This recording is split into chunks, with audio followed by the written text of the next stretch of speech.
Welcome back to the instructional video series on hierarchy of energy theory, where we unify all physics under one physical model. I am Scott Gordon, your host and creator.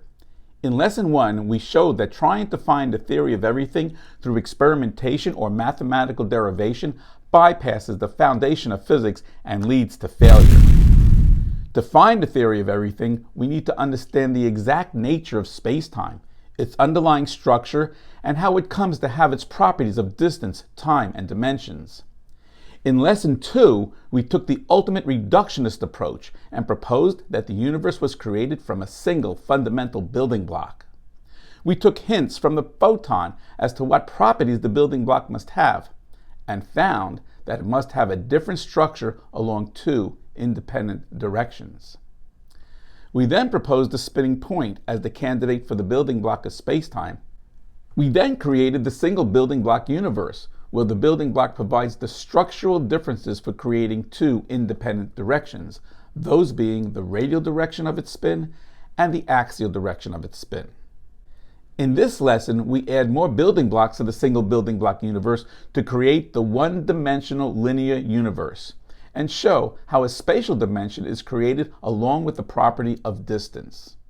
When looking at the single building block universe, we see how the spin of the building block sets up a relative circumferential motion of all the points of the universe.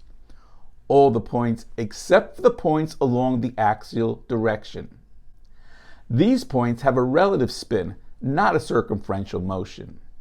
We can correlate the relative circumferentially moving points to spinning points along the axial direction to reveal the secondary planes of spin, which are parallel to the building block's primary plane of spin. The concept of spacetime building blocks existing as a primary plane and parallel secondary planes is not intuitive. That's because we're accustomed to thinking of particles as they exist in three-dimensional spacetime, where radial distances and directions extend in all directions from a point.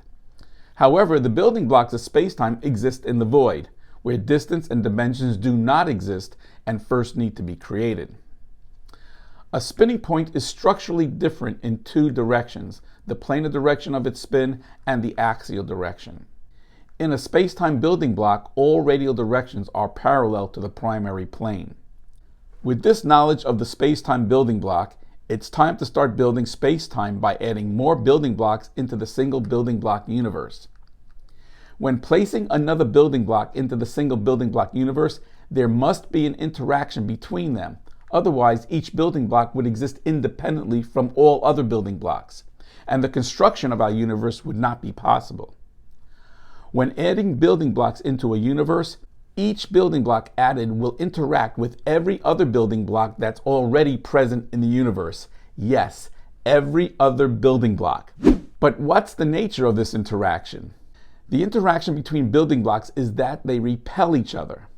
To overcome this repulsion, one more ingredient is required to construct spacetime, and that ingredient is energy. It requires energy to bring the building blocks of spacetime relatively closer together. But how is energy associated with building blocks?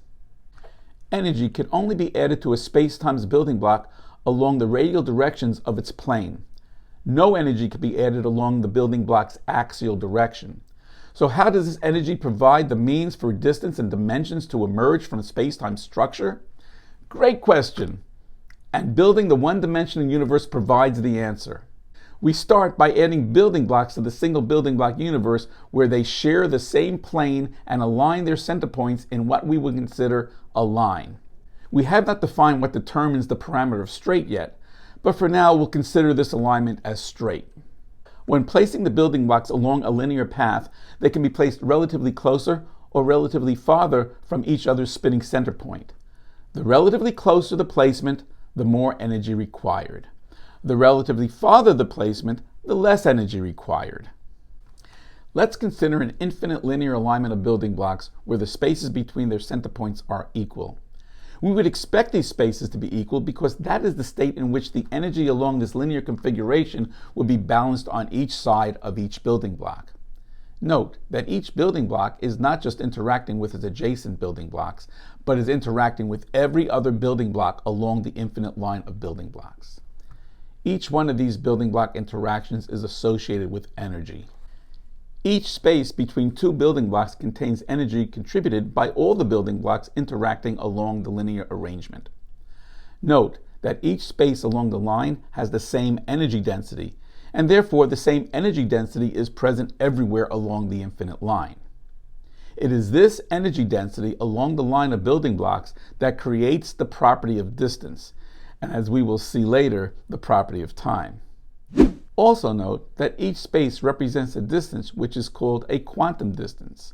And since the energy density is the same along the entire line, a quantum distance can be set along any segment of the line, not just the spaces between two adjacent building blocks. Each building block on the line is associated with a space on the line, which in turn represents a quantum distance. A quantum distance is related to a building block's contribution of distance along a line. This is why spacetime is both continuous and discrete.